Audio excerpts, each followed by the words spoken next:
Bonjour les gars, les filles des Hauts-de-France. Bonjour à tous ceux qui nous rejoignent pour regarder, visionner ce live. Et vous pourrez aussi le visionner en replay si vous le souhaitez. Ce midi, je suis avec Françoise. Bonjour Élise, au pluriel. Voilà. Et nous rejoint une autre Élise, c'est Élise Houdin. Et elle vient d'Amiens dans les Hauts-de-France. Bonjour. Bonjour Élise. Donc, je vais vous poser la première question. Est-ce que vous pourriez vous présenter et nous dire quel est votre métier? Je suis infirmière tabacologue dans un centre d'addictologie, infirmière classique de formation, bien sûr, depuis 2013. Et depuis 2019, spécialisée en tabacologie, j'ai obtenu un diplôme universitaire correspondant en 2020. Voilà. Françoise, je te laisse Al- continuer. Ouais, alors vous travaillez dans un XAPA. Alors vous allez nous expliquer, parce que ce nom, déjà pour le prononcer, c'est pas évident, XAPA, et les gens ne savent même pas ce que c'est. C'est quoi un XAPA? Alors, l'acronyme, le sigle, c'est Centre de soins, d'accompagnement et de prévention en addictologie. Alors, c'est un terme un peu compliqué, enfin, qui se veut composite pour bien représenter ce que c'est en réalité. Souvent, on synthétise en centre d'addictologie. C'est donc un centre de soins médico-social où nous sommes chargés d'accompagner des personnes présentant une problématique d'addiction et souhaitant avancer en ce sens-là. Alors qui travaille dans un XAPA? Vous pouvez nous dire les professionnels qu'on peut retrouver dans un XAPA? Alors, nous avons des travailleurs sociaux, éducateurs, assistants sociaux, des TISF, alors encore des sigles, je ne maîtrise pas toujours bien, auxiliaires de puériculture, sages-femmes, médecins, infirmières, psychologues. On a des veilleurs de nuit quand il s'agit d'hébergement. Bien entendu du personnel administratif pour la gestion. Voilà, je pense que j'oublie personne. On fait un accompagnement pluridisciplinaire, puisque en addiction, il s'agit toujours non seulement d'une personne, mais aussi le produit ou le comportement addictif et son contexte. Il faut travailler plusieurs dimensions. Chaque professionnel intervient sur son champ de compétences pour pouvoir prendre en charge la problématique de la personne dans sa globalité et la personne elle-même dans sa globalité. C'est anonyme quand j'y vais? Pardon? Est-ce que je peux y aller de façon anonyme? Oui, tout à fait. L'accueil est anonyme et gratuit. C'est important. Tout est confidentiel, enregistré la personne sous le nom de X, Y, sans problème. Euh, Évidemment, c'est une démarche qui n'est pas forcément facile à réaliser et on fait en sorte que la personne se sente le plus à l'aise, bien entendu. Mhm. Alors, on a un centre de soins, on va dire, physique basé sur Amiens, mais il se décompose en un certain nombre de services. Et comme notre objectif est d'intervenir aussi sur le territoire de la Somme, nous avons des antennes, des bureaux annexes ouverts partiellement, mais en tous les cas disponibles sur Abbeville, Péronne, Flixecourt, des choses comme ça. Et un camion qui se déplace aussi en campagne. Mhm. Nous avons un centre de soins principal où sont les bureaux également sur Amiens et sur Amiens aussi des dispositifs avec des centres d'hébergement sur d'autres adresses. Élise. Alors, en préparant ce live, vous m'avez dit que, il y avait une partie ambulatoire et une partie avec hébergement dans le XAPA. Quelle est la différence? Alors en ambulatoire, on va accompagner les personnes dans le soin de façon, c'est-à-dire que la personne, elle, grosso modo, elle reste chez elle. Et elle se déplace dans le centre ponctuellement pour les entretiens et les mesures d'accompagnement. Puis elle rentre chez elle. Et nous avons une partie, on appelle ça aussi XAPA, mais hébergement, où là, par contre, les personnes sont accueillies en structure, elles sont hébergées dans une structure, en collectif, de façon à prendre en charge l'accompagnement différemment. Donc, on a un centre thérapeutique résidentiel, on appelle ça généralement souvent une post-cure, et une unité mère-nourrisson, qui est une spécificité, il n'y en a pas beaucoup en France, une structure d'accueil pour des femmes enceintes ou des jeunes mamans avec un enfant de moins de 2 ans. Le point commun est l'addiction. Alors évidemment, quelle que soit l'addiction en question. Mhm. Donc Alors, ouais, en parlant d'addiction, là, on va zoomer un petit peu sur le tabac parce qu'on est sur la page Moi sans tabac Hauts-de-France. Euh, Les patients que vous recevez en XAPA souffrent d'addiction, on l'a bien compris, que ce soit à des produits ou à des comportements. Est-ce que vous recevez beaucoup de fumeurs ou de fumeuses? Est-ce que le tabac, c'est pas le point commun à beaucoup d'addictions? C'est-à-dire, je souffre d'un mésusage au niveau de l'alcool, je fume aussi. J'ai un problème d'addiction au cannabis. Je fume, etc. Est-ce que le tabac, c'est pas le point commun? Est-ce que vous recevez beaucoup de fumeurs?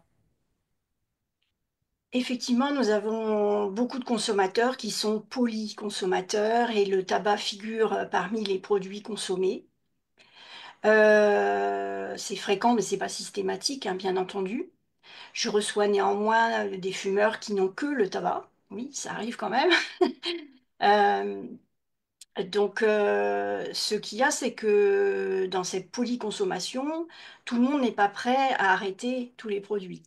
Et donc, on a des personnes accompagnées qui viennent pour une démarche par rapport au crack ou à l'alcool, mais qui conservent le fait de fumer. Pour eux, c'est important et ils ne sont pas dans une démarche d'arrêt du tabac pour autant.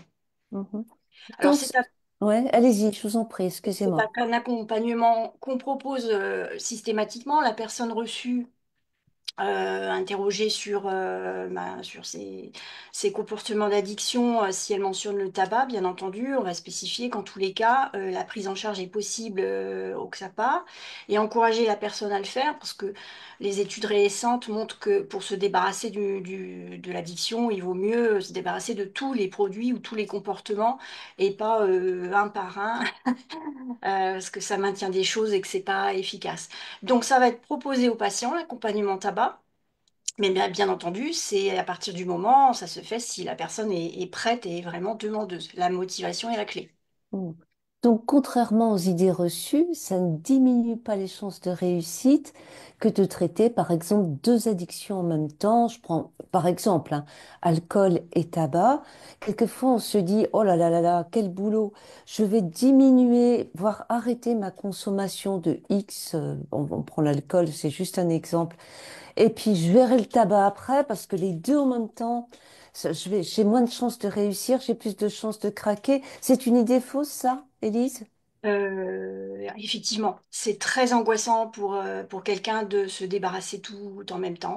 Bon, ce sont des consommations qui sont généralement installées quand même depuis un certain temps et la personne a du mal à se représenter une vie sans rien du tout. Donc c'est ce caractère angoissant de se retrouver sans... un- ce qui est quand même un élément de soutien. Alors à la fois, c'est la personne perçoit que c'est un piège, un boulet dont elle aimerait se débarrasser, mais ça représente quand même psychologiquement un petit peu une béquille, un appui, quelque chose, un soutien moral. Et donc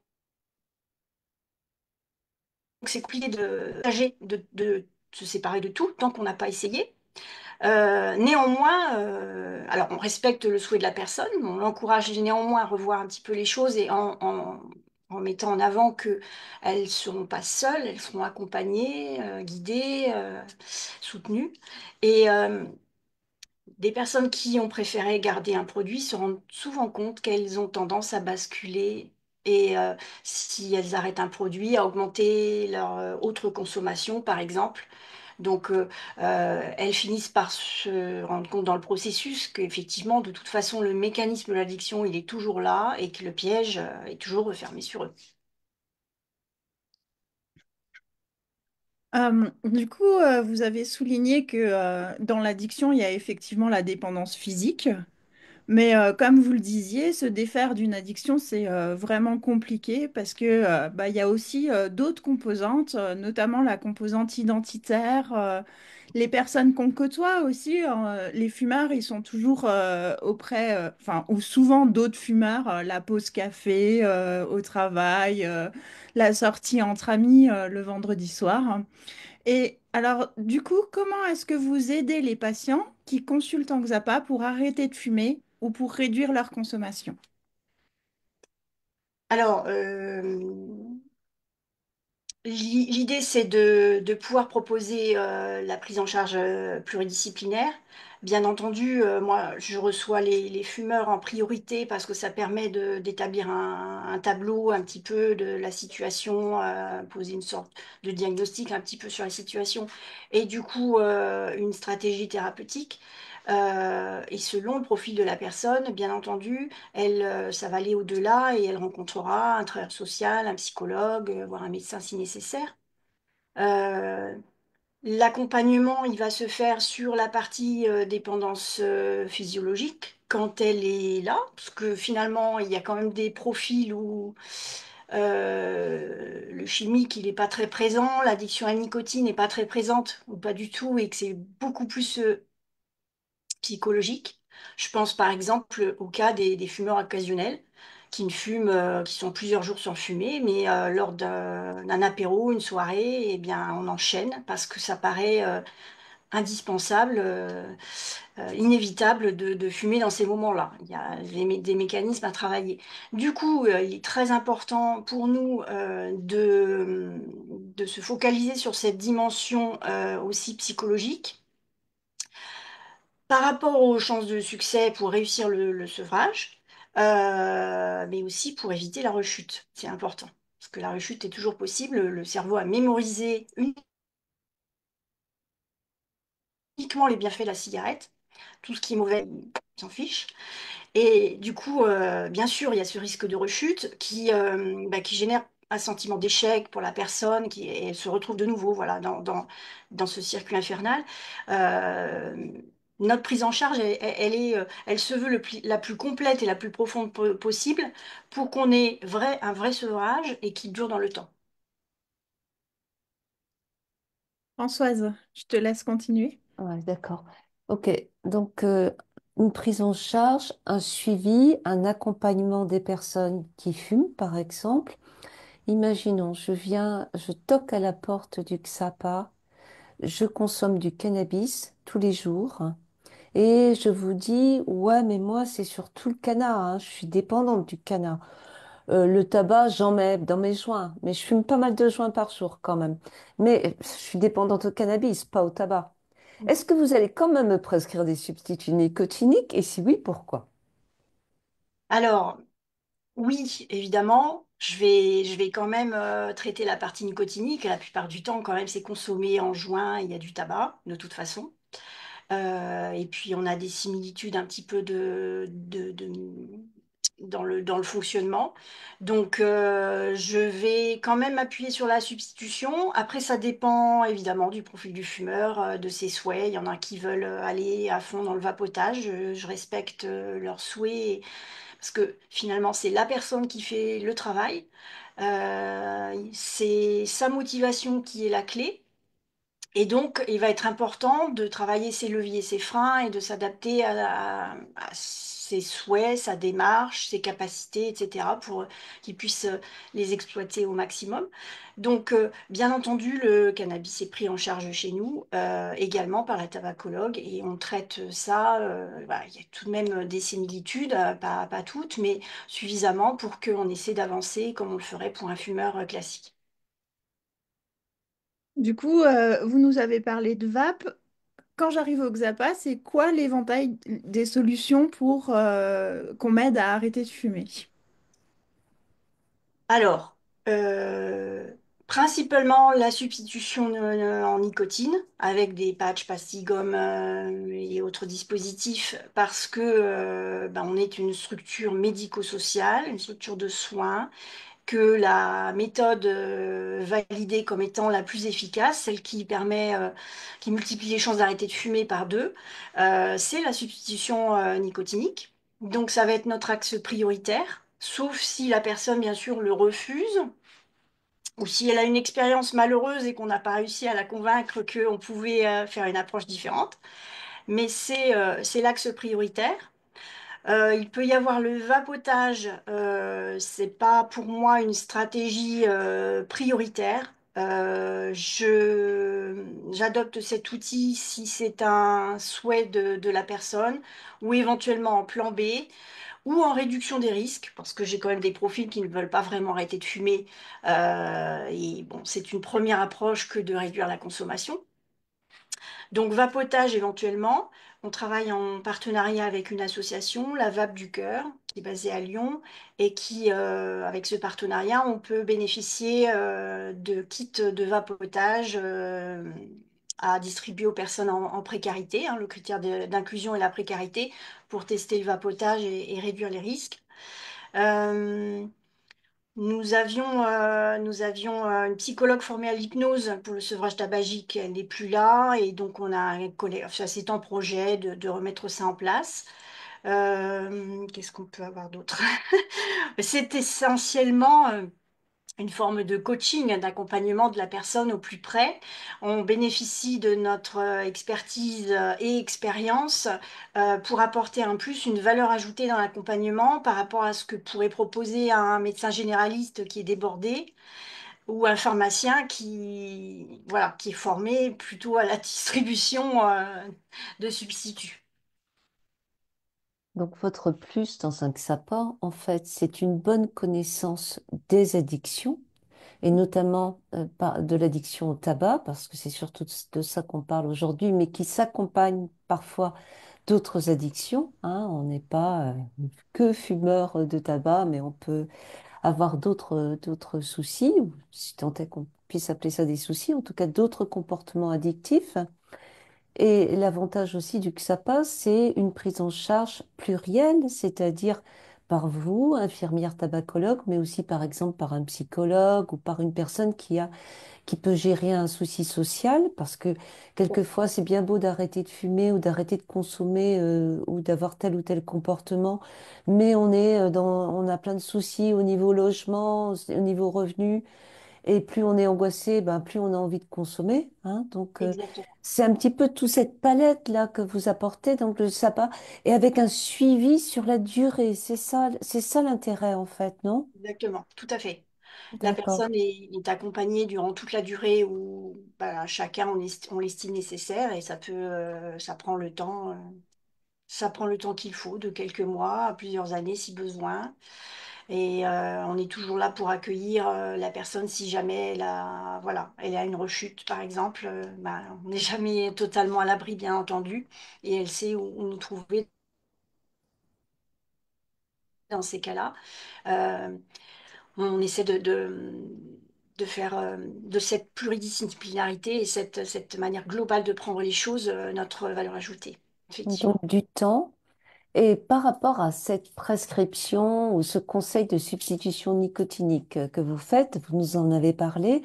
Est-ce que ça dure, vos prescriptions durent longtemps? C'est-à-dire, est-ce que vos patients, les gens qui viennent vous voir, ils prennent des substituts un mois et demi, 2 mois, 3 mois, comme c'est marqué sur les boîtes, ou plus généralement 6 mois, 9 mois, un an, voire plus? Qu'est-ce que vous observez dans votre pratique, vous? C'est variable. Je ne peux pas garantir à la personne qui démarre un sevrage tabagique une durée précise d'accompagnement dans ce sens-là. Déjà parce que l'addiction à la nicotine, finalement, c'est pas une dimension si compliquée à traiter que ça. C'est pas la partie addiction comportementale et psychologique qui va être la plus difficile à déconstruire. Et ça, forcément, oui, ça prend du temps. Donc sur la partie nicotinique, Ça va de un mois ou deux à effectivement un an, 2 ans, quelquefois. Parfois, on a l'impression qu'on est parti sur un moment et puis la personne a un jour dit, oh, bah, finalement, j'ai oublié de mettre les patchs. J'ai oublié plusieurs fois, puis ça a été. Et là, on se dit, bon, bah, c'est un signe qu'on n'a plus besoin. Et, Ok, mais ouais, Élise. non, vas-y, Françoise. Non, non, vas-y. Moi, j'ai été reçue pendant un an dans mon Xapa. J'allais toutes les semaines. Et quelque chose qui était, à mon sens, très important, en plus de toutes les possibilités de prise en charge globale, c'est la relation que j'ai tissée avec les infirmières. Est-ce que vous, en plus de prescrire des substituts, vous encouragez vos patients? Est-ce que vous les aidez à trouver leur motivation? Alors évidemment, si on n'était que prescripteur, eh bien, on pourrait envoyer tout le monde chez le médecin traitant, ça reviendrait au même. Sauf que la substitution, c'est particulier déjà, c'est quand même plus efficace quand on est formé et qu'on peut bien l'ajuster. Mais pour moi, mon travail, il est vraiment c'est du soin relationnel et je suis là pour que la personne se sente soutenue parce que c'est dur d'arrêter de fumer. Une personne, il n'y a pas longtemps, elle m'a dit, mais c'est le Vietnam. Euh, la personne a conscience parfois, mais pas toujours, que finalement, le tabac, c'est une drogue dure. Comme on disait autrefois, c'est quelque chose de vraiment puissant. L'addiction est puissante. Donc c'est compliqué et je crois que c'est important que effectivement le fumeur se sente épaulé, accompagné, compris. Du fait de notre spécialité, de l'expertise, on est du coup mieux à même effectivement de comprendre ses difficultés et de l'encourager. C'est toujours important, même si la personne n'est pas arrivée à 0 cigarette, toute diminution est valorisée aussi. Même s'il y a des craquages, on leur dit, bah non, c'est normal, pas de souci, et vous avez quand même avancé. Euh, on fait toujours de l'entretien motivationnel, on travaille les leviers et les freins de la personne au plus près, de façon vraiment personnalisée. Moi, j'ai eu au mois de janvier une personne qui a repris rendez-vous avec moi uniquement pour me remercier.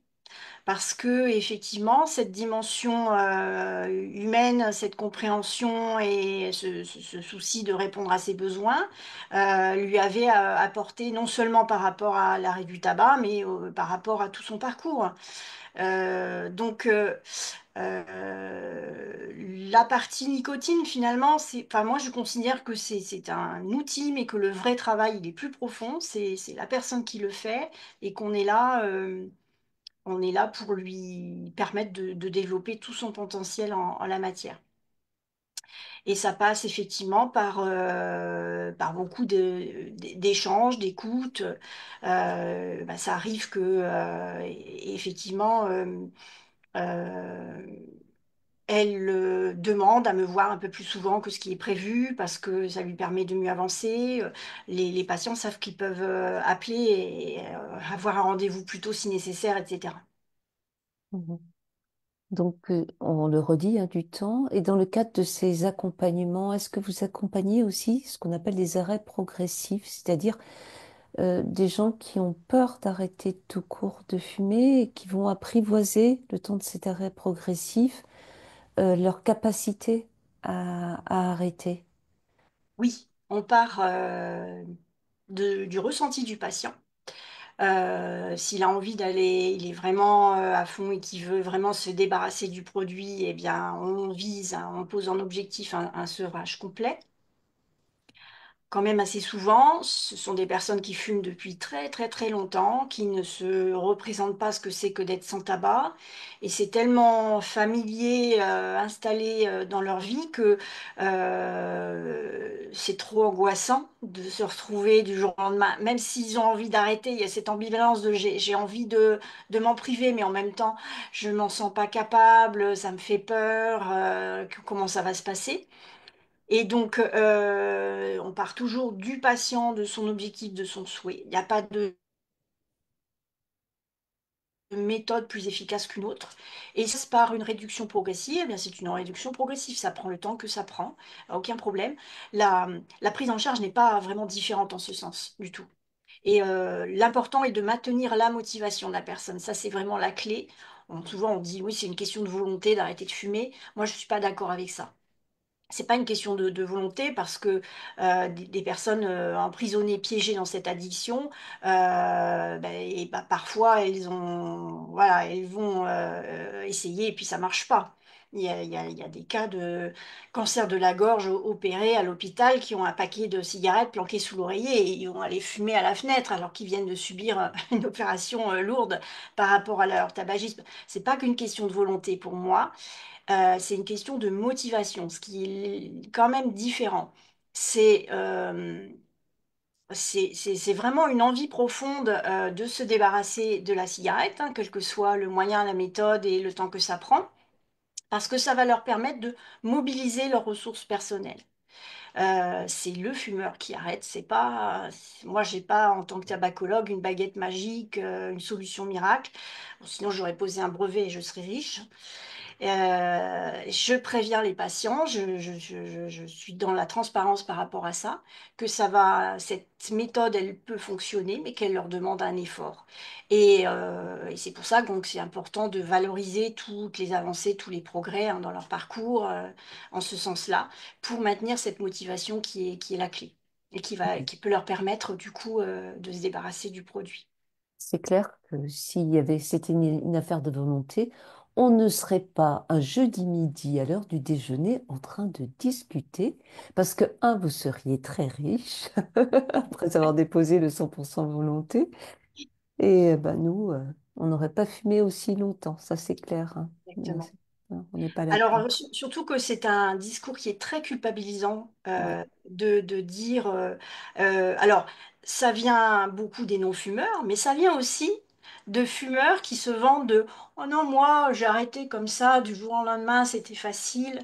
Euh, Ils ont tendance à beaucoup mettre ça en avant, c'est une fierté. Alors ça s'entend, évidemment, mais c'est pas si facile d'arrêter de fumer comme ça uniquement du jour au lendemain sans toucher un paquet. C'est une toute petite proportion de gens qui y arrivent et qui peut-être minimisent un peu les difficultés qu'ils ont rencontrées sur cette étape-là, je pense.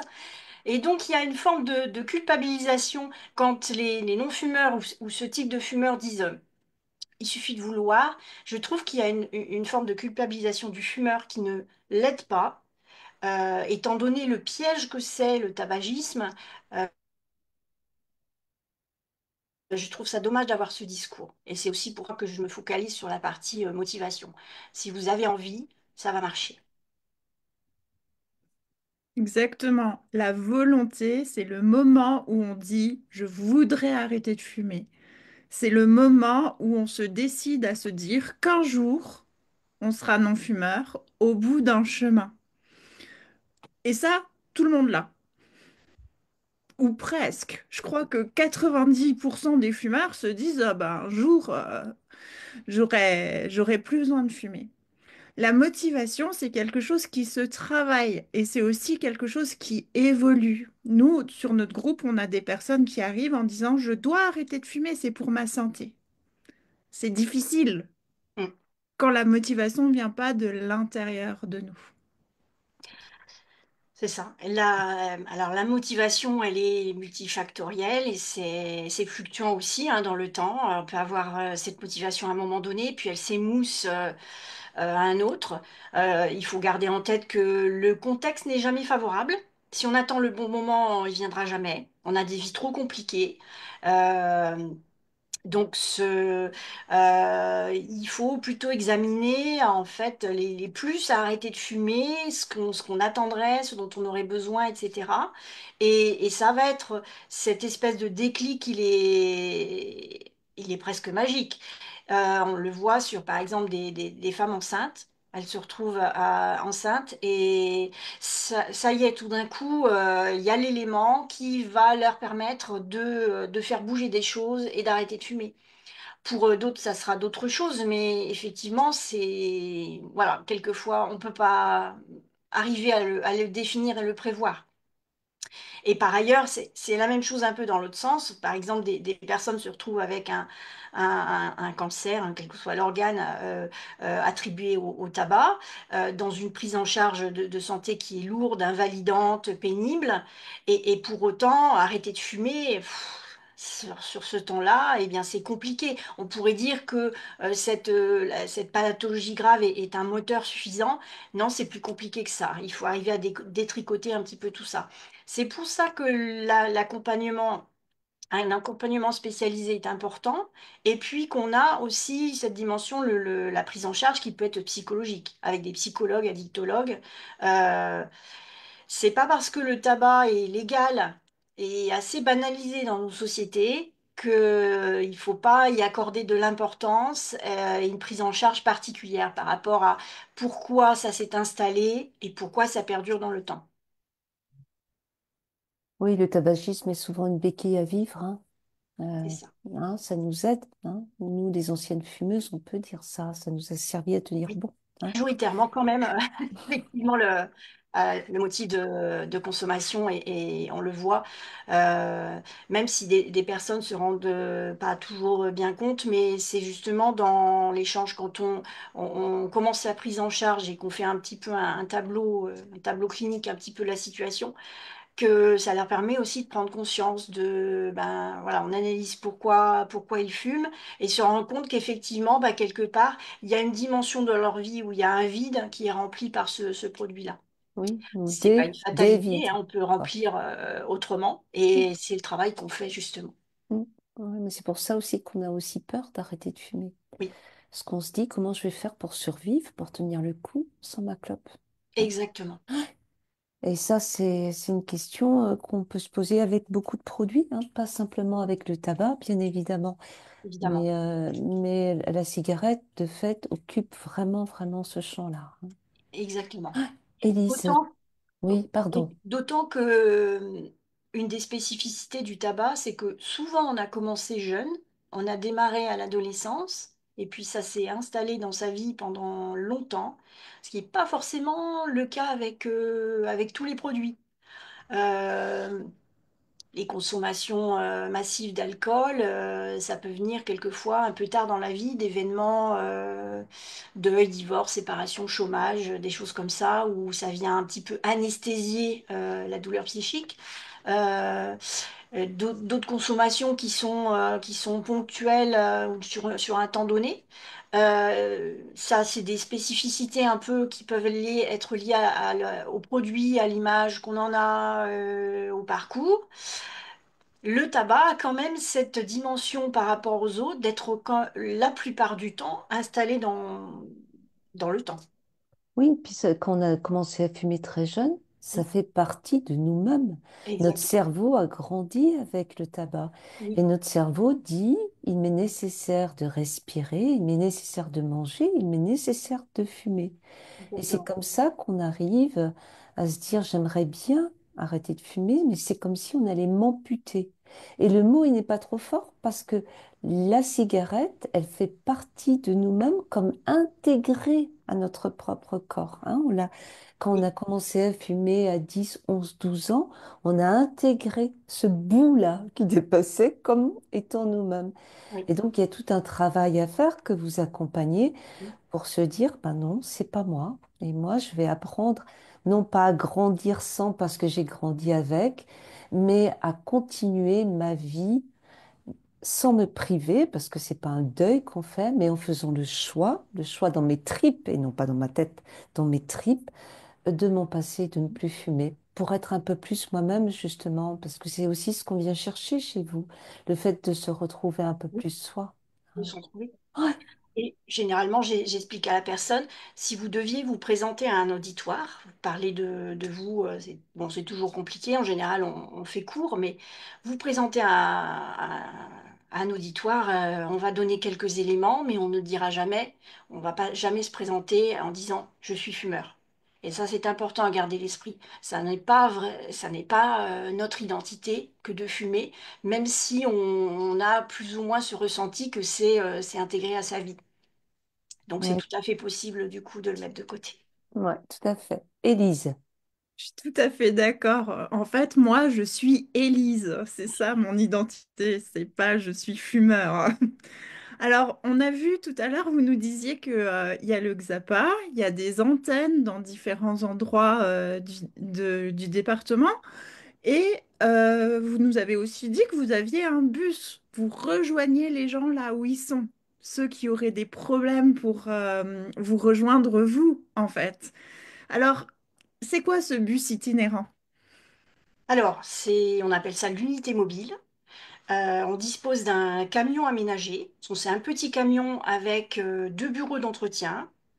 Et ce camion, il est piloté il y a deux professionnels donc qui sont sur cette unité mobile, un travailleur social et un psychologue. On n'a pas la possibilité, bien entendu, sur un petit espace comme ça, de proposer tout l'éventail complet. Travailleur social et psychologue avec le camion vont dans les campagnes, au plus près des usagers. On a une tendance beaucoup plus dans la dictologie maintenant à faire de l'aller vers, à aller vers les populations en demande. Se déplace en campagne, dans les petites communes où eh bien, la personne aurait des difficultés à venir sur Amiens. Soit il n'y a pas de train, il y a pas de car, ou c'est compliqué quand ils sont pas véhiculés. Alors ça peut être soit qu'ils n'ont pas le permis, soit qu'on leur a retiré, hein. Ce sont des cas aussi. Une grosse proportion de cette population, ce sont des personnes en injonction de la justice. Ils ont l'obligation de se faire accompagner par un centre d'addictologie dans leur parcours judiciaire. Ces professionnels rencontrent les personnes régulièrement dans une commune. Le camion se gare sur un parking, mairie, gare, stade, etc. Enfin, un accord avec une autorisation communale pour recevoir les personnes dans les cabinets d'entretien à l'intérieur. L'unité mobile est aussi utilisée en prévention sur des soirées dans le quartier étudiant à Amiens ou sur du festif, de la prévention aux addictions sur des festivals, des concerts, etc. du territoire. Moi, pour le tabac, j'ai l'autorisation de rejoindre le camion pour faire une consultation comme ça avec la personne à la campagne. Donc, je rejoins le camion pour une consultation une première fois, 45 minutes, une heure, de façon à bien établir le tableau clinique, les besoins de la personne, son objectif, etc. Et pouvoir éventuellement, je dis éventuellement, hein, parce que quelquefois, c'est quand même uniquement de l'échange sur la personne aimerait bien arrêter de fumer, mais elle se sent pas prête. Et donc, le fait de travailler avec un professionnel, les idées reçues, les leviers, les freins, comme on le disait, et ça permet de passer à l'étape suivante et entamer la démarche. Peut-être pas tout de suite. Quelquefois, il faut que ça mûrisse un petit peu. Mais à un moment donné dans son parcours, de dire, bon, allez, maintenant, j'y vais. Mais la plupart du temps, c'est quand même effectivement pour un sevrage ou une réduction de consommation. Et donc, on va faire une vraie consultation comme en centre. Bon, j'ai besoin que de mes ordonnances et d'un CO-testeur, un appareil pour tester l'intoxication au monoxyde de carbone. Donc, c'est assez simple. Je rejoins le camion, je fais la consultation avec la personne. On peut lancer des choses ou programmer un deuxième entretien éventuellement. Mais la plupart du temps, après le suivi, on le fait quand même par téléphone. Parce que quand c'est loin et il y a une heure de trajet aller, une heure retour pour un quart d'heure, 20 minutes de suivi, c'est pas économiquement et en temps, c'est un peu compliqué. Donc le reste du suivi se fait par téléphone et envoi d'ordonnance.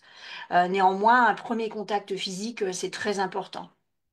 Et d'ailleurs, on l'a senti au moment du Covid, etc., où tout était compliqué de ce point de vue-là, hein, puisqu'on on n'avait plus la possibilité de s'approcher. Alors, on faisait quand même du sevrage tabagique, hein, mais c'était compliqué. Et j'avoue que c'est important pour moi d'avoir ce premier échange en face à face. Ne serait-ce que pour établir un lien de confiance, une alliance thérapeutique, parce que rien de tel que se voir comme on se voit ici aujourd'hui, et pas que la voix. Voilà pour l'unité mobile. C'est une Merci. particularité qu'on a ici, mais qui est importante. Et il y a un projet au XAPA, un CARUD mobile. Donc un CARUD, c'est un centre de réduction des risques pour les usagers de drogue, donc distribution de matériel stérile et puis un accompagnement aux personnes qui ne sont pas dans le soin et l'arrêt, mais pour sécuriser au maximum leur consommation. Donc on a un CARUD physique sur Amiens. Et là, il y a un carré mobile, c'est-à-dire un camion qui ira dans les territoires de la Somme, un petit peu laissé pour compte, si je puis dire, en termes de santé et d'accompagnement.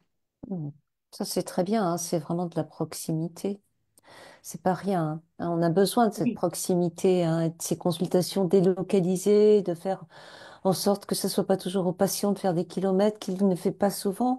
Et puis ça réduit ce qu'on appelle, alors un gros mot, le treatment gap, c'est-à-dire le moment où on a besoin de consulter et où on traîne parce que c'est long, parce que c'est loin, parce que c'est compliqué. Donc ça lève quand même des freins. Merci pour ça, c'est vraiment chouette. Alors vous nous avez parlé de prescriptions, patchs, pastilles, gommes, sprays, etc. Vous les avez même cités. Vous nous avez parlé aussi de vapotage et d'un partenariat avec la Vape du Cœur en tant qu'infirmière tabacologue. Là, c'est vraiment l'infirmière tabacologue que j'interroge. Qu'est-ce que vous pensez du vapotage? Est-ce que ça a changé la donne dans votre pratique de la tabacologie? Est-ce que ça a changé beaucoup de choses? Est-ce que ça a remué vos pratiques? Comment vous l'intégrez dans le suivi des personnes que vous accompagnez? Alors, je le disais, je ne priorise pas ce mode de sevrage. Je peux m'appuyer dessus, en faire un outil en fonction de la personne, soit qu'elle l'a déjà testé, soit qu'elle veut le tester, soit qu'on n'avance pas et un petit peu et elle me dit oui, moi je suis accro au geste. Et bon, je lui dis on va tenter. Euh, Ça n'est pas. Alors, pourquoi je ne privilégie pas le vapotage? Ça a permis d'arrêter des millions de fumeurs. Donc, en ça, pour moi, c'est important que ça existe. Maintenant, la difficulté, c'est que, à mon sens, ça prolonge un peu le mécanisme d'addiction. Il y a cette problématique de finalement, je ne vais pas casser un fonctionnement, je suis sur une similitude et je vais prolonger un petit peu les choses. Et le fait est que il y a des vapoteurs qui basculent de l'un à l'autre et se retrouvent à vapoter pendant des années et des années. Alors bien entendu, c'est beaucoup moins dangereux qu'une cigarette, mais ça n'est pas non plus inoffensif. On continue à avoir une irritation des poumons par l'absorption de produits, malgré tout. Et l'objectif, bien sûr, c'est de faire arrêter de fumer, mais c'est la santé de la personne aussi, et ça devrait être d'arriver à plus rien du tout pour ses poumons. Donc, je ne suis pas complètement favorable à cette... voilà, c'est un outil possible. Si je peux l'éviter, j'évite. Si c'est un moyen, au moins en termes de réduction des risques, de permettre à la personne d'avancer sur sa consommation et de la réduire ou de l'arrêter en tabac, c'est déjà énorme. Euh, de toute façon, dans l'addiction, en général, la dictologie aujourd'hui, on est beaucoup dans la réduction des risques. Parce que si on a comme objectif radical un arrêt complet, c'est beaucoup plus dur pour la personne, c'est culpabilisant. Enfin voilà, ça a plein de désavantages. Ben Alors oui. qu'une approche réduction des risques, finalement, elle permet aussi une efficacité. Il faut juste être patient. Et surtout que la vie, c'est pas vivre d'amour, d'eau fraîche et d'air pur, ce qui est Exactement. quand même le maximum conseillé, sans trop de sucre, sans trop de gras, sans trop de pollution, sans trop de stress, bien sûr, et sans trop de vapeur. Voilà. Hein, on en est là quand même un petit peu dans nos sociétés un peu hygiénistes, malgré tout. Est-ce que vous avez des patients qui prennent à long terme, par contre, aussi d'autres produits que le vapotage, comme des pastilles ou des gommes? Sur un C'est long terme, non. fréquent, Sur non? un long terme, alors ça va faire 6 ans, j'ai 6 ans de pratique bientôt. J'ai peut-être eu 2, 3 cas en 6 ans qui traînaient la substitution longtemps dans le temps, mais parce que aussi, eh bien, ils n'avaient pas à un moment donné, on n'avait pas. attaqué le cœur du problème et le psychologique finalement. Alors, on n'était resté que sur la partie nicotine. Et pour moi, Mm. ça suffit pas. Voilà. Les autorités de santé sont en train de favoriser l'approche tabagique par les pharmaciens Mm. parce que, il y a dans leur idée un élément de proximité, Mm. beaucoup plus facile d'accéder à un pharmacien qu'un spécialiste en tabac. Je trouve ça dommage. Moi, je trouve qu'il devrait y avoir plutôt un travail pour former des spécialistes du tabac, pour une vraie prise en charge de qualité. Je n'ai rien contre les pharmaciens, mais s'ils ont juste une prescription en nicotine, ça va jamais marcher. Oh, Si c'est juste clair. le patch fonctionnait, ça se saurait. Il y a toute cette dimension à côté à travailler. C'est là qu'on apporte quelque chose. Et donc, la substitution en nicotine, elle ne dure jamais des années. Ou, voilà, ça peut prendre un an et demi éventuellement parce que l'idée, c'est qu'on parte d'une dose assez forte, un équilibre, et puis qu'ensuite on baisse par palier. Donc ça, évidemment, ça peut prendre plus ou moins de temps selon les personnes, et que ça peut aller jusqu'à pas mal de mois. Mais des années, non, quand même pas. Mm. C'est pas le cas. Comme je disais, il y a souvent un moment, alors soit on est arrivé finalement à zéro, soit la personne se rend compte qu'elle oublie tout le temps de les prendre, ou qu'elle en prend moins, et on se dit, bon, voilà, c'est un signe que c'est plus nécessaire. Ouais, moi, j'ai pris des pastilles pendant des années, mais j'étais un cas un peu spécial, on va dire. C'était un peu long pour moi, en tout cas. Élise, la question finale, hein, parce qu'on D'accord. arrive au bout. Pour moi, c'est une configuration quand il n'y a pas un accompagnement à proprement parler, que la personne elle est livrée à elle-même, où effectivement, eh bien, c'est son seul support pour réduire.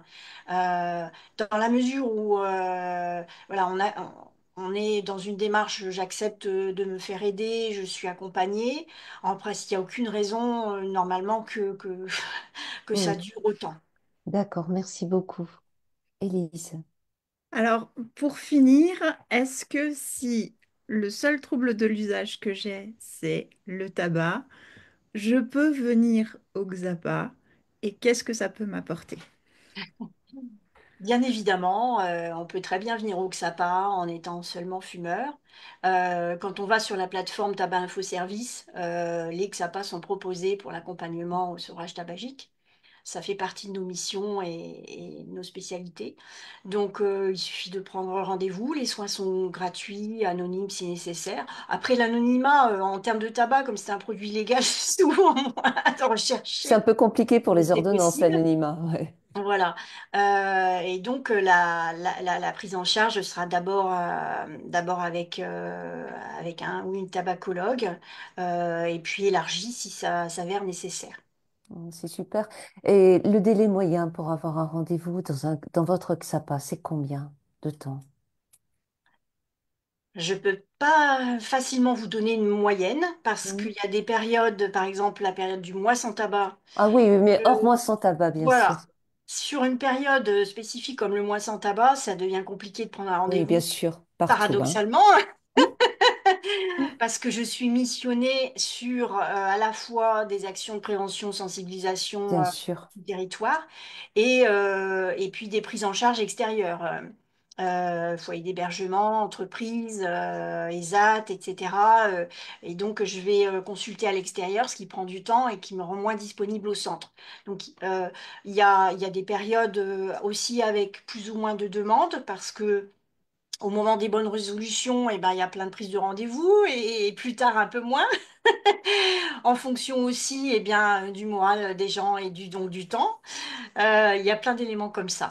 Grosso modo, quand même, dans une période, on va dire normale, une semaine à 15 jours d'attente grand maximum. C'est vraiment très court. Bravo, vraiment, hein. En tout cas, merci pour tout le travail que vous faites, y Je vous en prie. compris au XAPA et dans les consultations délocalisées avec le camion. C'est quelque chose de très important. Merci de cet accompagnement pluridisciplinaire qui nous permet non seulement de rencontrer une infirmière tabacologue, mais aussi des professionnels, psychologues, assistants sociaux, etc., qui sont là pour nous aider dans toutes les sphères de nos dépendances. Merci beaucoup, Élise. Élise, l'autre, je te laisse le mot de la fin. Merci beaucoup, Élise, pour toutes les informations que vous nous avez apportées. Et on va vous mettre le lien de Tabac Info Service pour retrouver les adresses de tous les XAPA, notamment dans les Hauts-de-France. Et ben, à bientôt à tous pour un autre live. On va être rapidement ensemble. Et ben, je vous souhaite une bonne fin de journée. Merci beaucoup à toutes les deux. Au revoir. Merci à vous. Au revoir.